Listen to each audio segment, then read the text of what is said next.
नमस्कार दोस्तों, स्वागत है आपका अनलिमिटेड स्टोरी पर। दोस्तों, आज की कहानी है अनमोल रत्न। चलिए सुनते हैं कहानी।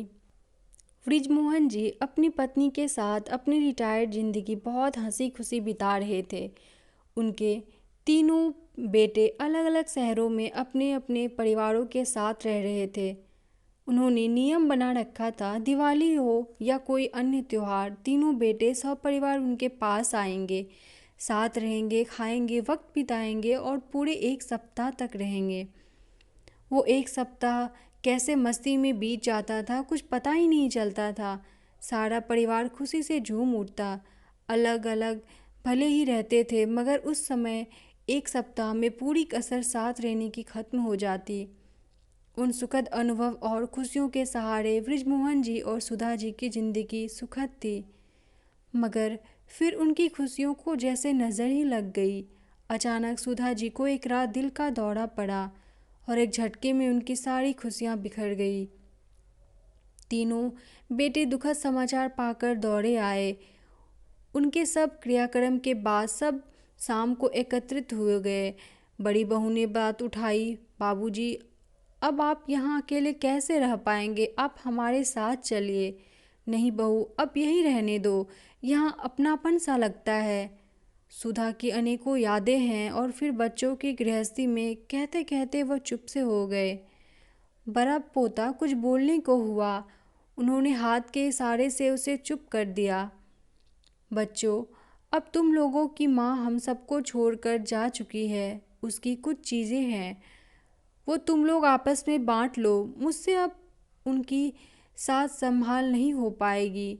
कहते हुए अलमारी से बृजमोहन जी कुछ निकाल कर लाए। मखमल के थैले में बहुत सुंदर चांदी का श्रृंगार दान था। एक बहुत सुंदर सोने के पट्टे वाली पुरानी रिस्ट वॉच थी। सब इतनी खूबसूरत चीज़ों पर लपक से पड़े। छोटा बेटा जोश में बोला, अरे ये घड़ी, ये तो अम्मा सरिता को देना चाहती थी। बृजमोहन जी धीरे से बोले, बच्चों, और सब तो मैं तुम लोगों को बराबर से ही दे चुका हूँ। इन दो चीज़ों से उन्हें बहुत लगाव था। बेहद चाव से कभी कभी निकाल कर देखती थी। लेकिन अब कैसे उनकी दो चीज़ों को तुम तीनों में बांटूं, समझ में नहीं आ रहा।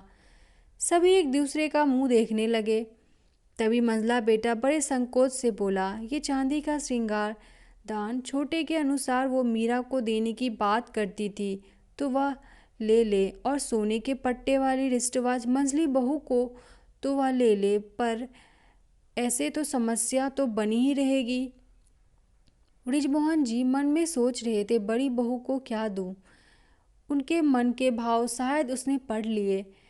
बाबूजी, आप शायद मेरे विषय में सोच रहे हैं। आप ये श्रृंगार दान मीरा को और रिश्तवाज सरिता को दे दीजिए। अम्मा भी तो यही चाहती थी। पर नंदिनी, तुम्हें क्या दूँ, समझ में नहीं आ रहा। आखिर तुम भी तो मेरी बहू हो और बेटी भी। बाबूजी, आपके पास एक और अनमोल रत्न है और वो अम्मा जी मुझे ही देना चाहती थी। बृजमोहन की तरह दोनों बेटे बहू भी हैरानी से बड़ी बहू को देखने लगे।